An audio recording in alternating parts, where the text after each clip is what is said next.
Good morning students. अभी standard 12th English medium के अंदर हमारा फिजिक्स सब्जेक्ट के अंदर 7 चैप्टर फर्स्ट पार्ट के कंप्लीट हो गए थे। आज हमें देखना है लास्ट टॉपिक चैप्टर नंबर 8। ये आपके लिए एक नया टॉपिक है, बराबर। ये चैप्टर आपके लिए एकदम नया है क्योंकि जो ओल्ड टेक्स्ट बुक था इसके अंदर ये चैप्टर नहीं था, बराबर। जब से NCERT आई है तब से ये चैप्टर आया हुआ है। आपने ये टॉपिक थोड़ा बहुत सिर्फ वेव्स आपने 11th में पढ़ लिया, लेकिन आपको अभी पढ़ना है इलेक्ट्रोमैग्नेटिक वेव्स।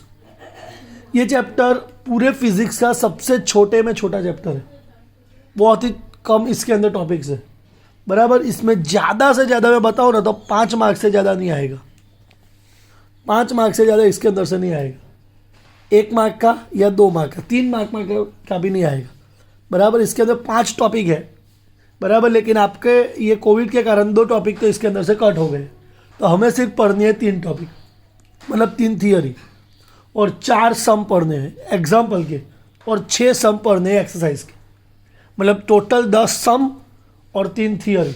हमारा चैप्टर ख़त्म, बराबर है। बहुत ही इजी चैप्टर है। इजी इसलिए है क्योंकि इसके अंदर बहुत कम है पढ़ने का, और ये आप बताओ ना तो एक तरीके से हार्ड भी है क्योंकि इसके अंदर आपको पूरा नया ही पढ़ना है, बराबर। हार्ड भी नहीं है, इजी भी नहीं है, ऐसा बोले तो चले मीडियम चैप्टर है हमारा। ये जो टॉपिक है ना पहला, डिस्प्लेसमेंट करंट, ये हमारा कैंसल है। एग्जाम्पल 8.1 ये हमारा कैंसल है। हमें अभी देखना है इलेक्ट्रोमैग्नेटिक वेव्स, बराबर। सो इलेक्ट्रोमैग्नेटिक वेव्स है क्या? पहले तो मैं आपको एक सिंपल बात समझा दूं कि इलेक्ट्रोमैग्नेटिक वेव्स, तो पहले वेव्स क्या है, what is waves? So it is a type of motion of any substance. Substance के एक टाइप की मोशन है कि जो हिल और क्रेस्ट में होती है, that's called a wave. Okay, ये हमने 11th में पढ़ा था। इसके ऊपर से हमने सिंपल हार्मोनिक मोशन ऐसा एक टॉपिक पढ़ा था, बराबर, SHM। अभी हमें देखना है वो है इलेक्ट्रोमैग्नेटिक वेव्स, बराबर। So what is the meaning of electromagnetic? So electromagnetic, that means कि we are producing magnetic field because of electric. Okay? हम क्या करेंगे, करंट के कारण या फिर मैग्नेट के कारण करंट प्रोड्यूस करेंगे। ओके, तो ये है, तो ये जो वेव है वो वेव किसके कारण प्रोड्यूस होंगे? इलेक्ट्रोमैग्नेट के कारण। किसके कारण प्रोड्यूस होंगे? बराबर। तो अभी हम स्टार्ट करते हैं कि भाई how to produce electromagnetic waves, बराबर। पहला हमारा टॉपिक है, बराबर, सोर्स ऑफ इलेक्ट्रोमैग्नेटिक वेव्स, बराबर। How are electromagnetic waves are produce, बराबर। तो अभी समझो कि मेरे पास 2 चार्ज है। चार्ज जो है ना वो 2 टाइप के हैं। एक जो है वो है stationery,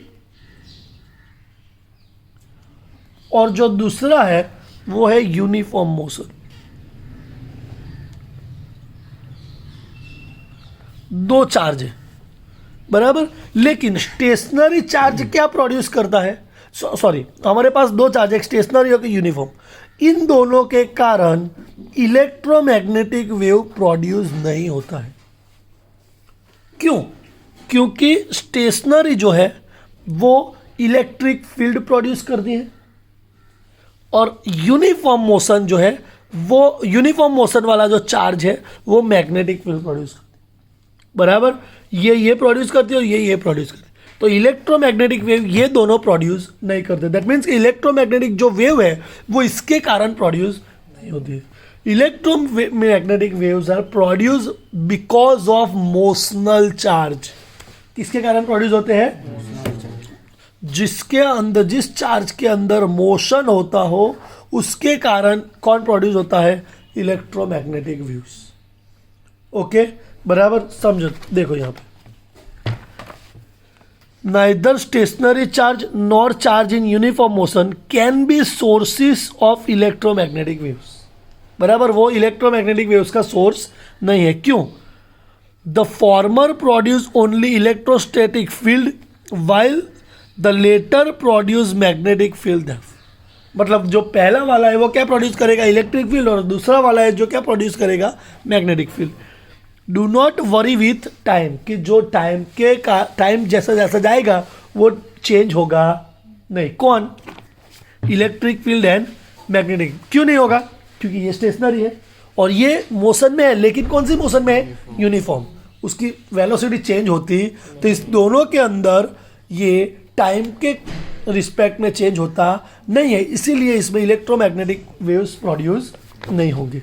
okay, it is an important result of Maxwell theory, जो आपके अंदर से कट हो गई। ये मैक्सवेल थियरी में बताया हुआ था, बराबर। तो क्या हुआ? This produce an oscillating electric field in space while produce an oscillating magnetic field which is turn is a source of oscillating electric. अभी समझो कि मैं, ये तो हो गया कि नहीं प्रोड्यूस होगा, कैसे प्रोड्यूस होगा? तो मैं एक चार्ज लेता हूँ कि जो ऑसिलेट करता है। क्या करता है? ऑसिलेट। तो जो एक साइड जाएगा तो वो ऑसिलेटरी मैग्नेटिक फील्ड प्रोड्यूस करेगा, एक साइड जाएगा तो ऑसिलेटरी कौन सी फील्ड प्रोड्यूस करेगा? इलेक्ट्रिक फील्ड प्रोड्यूस करेगा, बराबर। और जैसे ही वो मोशन में रहेगा, बराबर, तो इसके कारण देखो यहाँ पे लिखा हुआ है oscillatory electric field, and so on the oscillating electric and magnetic field thus regenerate each other, so to speak, as the wave propagates through the space the frequency of the electromagnetic wave। मतलब कि ये जो है वो ऐसे ही propagates, मतलब कि ये एक दूसरे का ऐसे ही मोशन में रहते रहेंगे। यहाँ पे ये पहले मैग्नेट में जाएगा, इलेक्ट्रिक में जाएगा, मैग्नेट में जाएगा, इलेक्ट्रिक में, तो ऐसे ही उसकी जो टाइम के साथ उसकी वेलोसिटी है वो क्या होती जाएगी? चेंज होती जाएगी। आपने पेंडुलम देखा है? पेंडुलम में क्या होता है कि जैसे ही आप इसको मतलब कि उसको रिमूव करते हो बॉल को, तो वो एक साइड जाता है फिर दूसरी साइड जाता है। पहले उसकी बहुत ज़्यादा वेलोसिटी होती है, लेकिन धीरे धीरे इसकी वेलोसिटी क्या होती है? कम होती है, बराबर है। तो ये वेलोसिटी टाइम के साथ कम होती है, चेंज होती है, तो इसके कारण जो वेव्स प्रोड्यूस होगा उसको हम क्या बोलेंगे? Electromagnetic waves. ओके, समझ में आ जाएगा इलेक्ट्रोमैग्नेटिक वेव्स क्या है, बराबर। अभी समझो एक दूसरी बात कि अभी समझ लो कि फॉर एग्जांपल मैं यहाँ पे लेता हूँ कि we needed to do was to set up an AC circuit. अभी इसको समझने के लिए मुझे एक एसी सर्किट चाहिए, समझो, which the current oscillate at the frequency of visible light. अभी समझो कि जो ऑसिलेट किसके ऊपर होगा? विजिबल जो लाइट होगी उसके ऊपर। अभी समझो कि येलो लाइट की फ्रीक्वेंसी कितनी होती है? इतनी, लेकिन मुझे ओरिजिनल में उतनी फ्रीक्वेंसी चाहिए तो वो मुझे मिलेगी नहीं। देख लो, while the frequency we get even the modern electric circuit hardly about 10 to the 11 hertz. Oscillate कौन सी फ्रीक्वेंसी पे होता है? 10 to the power 14। बट हम हाईली इक्विपमेंट यूज करें तो भी हमें लास्ट में कितना तक मिलेगा? 11 तक, बराबर। This is why the experimental demonstration of electromagnetic wave had to come in the. अभी मुझे इतनी ही चाहिए तो मुझे क्या करना पड़ेगा? लो फ्रीक्वेंसी रीजन के अंदर मुझे हर्ट्ज का लो यूज करना पड़ेगा, तब जाके मुझे ये मिल सकता है, बराबर। तो ये हो गया इलेक्ट्रोमैग्नेटिक वेव्स, बराबर। इलेक्ट्रोमैग्नेटिक वेव्स में क्या लिखना है आपको कि भाई जो स्टेशनरी वेव है उसके कारण भी मुझे कुछ नहीं मिलेगा, फिर हमारा जो यूनिफॉर्म वेव्स है उसके कारण भी मुझे कुछ नहीं मिलेगा, लेकिन जब मोशनल चार्ज जो होता है, बराबर, उसके मोशन के कारण मुझे इलेक्ट्रोमैग्नेटिक वेव्स मिलेंगे। ये आपको यहाँ से है ना, यहाँ से ये पूरा लिखना है और यहाँ से इतना लिखना है, वी नीडेड करके यहाँ, बराबर, इतना आपको लिखना है। ये पहला हो गया। अभी दूसरी मोस्ट इंपॉर्टेंट 2 मार्क्स की और 3 मार्क की theory, nature of electromagnetic waves, that means उसकी कैरेक्टरिस्टिक्स, बराबर। एकदम ध्यान से देखना कैरेक्टरिस्टिक्स क्या कहती है वो, कि समझो कि यहाँ पे हमें क्या बोला हुआ है कि ये एक फिगर दी हुई है। देखो ये फिगर मैं आपको सिंपल पहले समझा दूँ कि क्या है। ये फिगर है, बराबर, इसके अंदर 2 है, एक मैग्नेटिक फील्ड है और एक इलेक्ट्रिक फील्ड है। इस कैरेक्टरिस्टिक्स का मीनिंग क्या होता है? कैरेक्टरिस्टिक्स दैट मीन्स कि किसके कारण वो हम पहचान सकते हैं उसको, बराबर, उसको हम कैरेक्टरिस्टिक्स बोलते हैं। तो ये है उसके। अभी समझो कि यहाँ पे आपको बोला हुआ है, यहाँ पे 2 है, एक मैग्नेटिक फील्ड है और एक इलेक्ट्रिक फील्ड है। देखो यहाँ पे क्या बोला हुआ है, figure 8.2 the electric field inside the plate of the capacitor is directly perpendicular to the plate. यहाँ पे जो इलेक्ट्रिक फील्ड है वो कैपेसिटर की प्लेट से क्या है, परपेंडिकुलर है। क्या है, परपेंडिकुलर। ओके, देन क्या बोला हुआ है, the magnetic field this gives rise via displacement current is along the perimeter of the circle parallel to the capacitor. अभी इसके कारण उसकी जो मैग्नेटिक फील्ड है वो मैग्नेटिक फील्ड इसकी पेरीमीटर पे हमें मिलेगी। इलेक्ट्रिक फील्ड कहाँ मिलेगी, परपेंडिकुलर, तो उसके कारण उसकी जो मैग्नेटिक फील्ड है वो मुझे पेरीमीटर पे मिलेगी। किसके ऊपर मिलेगी, पेरीफेरी पे। ओके, बराबर है, पेरीफेरी पे मिल गई। अभी क्या होगा देखो, parallel to the capacitor plate, so B and E are perpendicular in this case, this is general feature. अभी इसके कारण दोनों एक दूसरे के क्या होंगे, परपेंडिकुलर। ई क्या है, perpendicular to the capacitor plate, B क्या है, टेंजेंट टू द पेरीफेरी, और इसके कारण बी और ई एक दूसरे के क्या है, perpendicular. That's a characteristics of electromagnetic waves. બરાબર है, ये पहली हुई। એટલે આ ફિગર પ્લોટ કરવાની છે તમારે અને તમારે લખવાનું છે આટલું। આ पहली कैरेक्टरिस्टिक्स थी। ओके, अभी आपको दूसरी फिगर प्लॉट करनी है, ये वाली। इसके अंदर आपको इलेक्ट्रोमैग्नेटिक वेव्स की फंक्शंस दिखाए हुए। इसके अंदर 3 एक्सिस है, जेड एक्सिस, एक एक्स एक्सिस और एक वाई एक्सिस। बराबर, we show a typical example of a plane electromagnetic wave propagating along the z direction are shown as a function of the z coordinate at a time। अभी समझो कि हमें यहाँ पे z direction में magnetic field और electric field कैसे propagates करती है वो हमें दिखाया हुआ है। यहाँ पे आपको जो ब्लू रीजन दिख रहा है वो आपका इलेक्ट्रिक फील्ड है, और जो वाइट रीजन दिख रहा है वो आपका क्या है, मैग्नेटिक फील्ड है। बराबर है, इलेक्ट्रिक फील्ड का मुझे मिलेगा एक्स एक्सिस पे ई एक्स, क्या मिलेगा, ई एक्स, और ये जो मुझे मिलेगा वो बी वाई मुझे कौन से एक्सिस पे मिलेगा, वाई एक्सिस पे। बराबर, और वो दोनों प्रोपोगेट्स कौन से डायरेक्शन, कौन से एक्सिस पे होंगे, जेड एक्सिस में, विथ रिस्पेक्ट टू टाइम। बराबर, स्टार्ट कर दे, चलो। The electric field E X is along the X axis and varies sinusoidally with Z. जो ई एक्स है, बराबर है, वो ई एक्स जो है वो एक्स एक्सिस के ऊपर है, लेकिन वो चेंज कहाँ पे होती है, साइनोसॉइडली, मतलब ऐसे पॉजिटिव नेगेटिव ऐसे। कौन से डायरेक्शन में चेंज हो रही है, जेड। वैसे ही magnetic field B Y is along the Y axis and again vary sinusoidally with Z. B भी कौन सी है, वाई एक्सिस पे, लेकिन वो साइनोसॉइडली वरी किसके ऊपर हो रही है, जेड के ऊपर। बराबर है, to each other and to the direction of z propagation we can write ex and by as follow। so ex का फॉर्म्युला क्या रहेगा, એનો ફોર્મ્યુલા હોય E0 sin ઓમેગા ટી। આપણો ફોર્મ્યુલા જે હતો ને કયો હતો, જે સૌથી પહેલું ફોર્મ્યુલા હતો, I = Im sin omega t, same એવું होता है E = E0 sin kz minus omega T.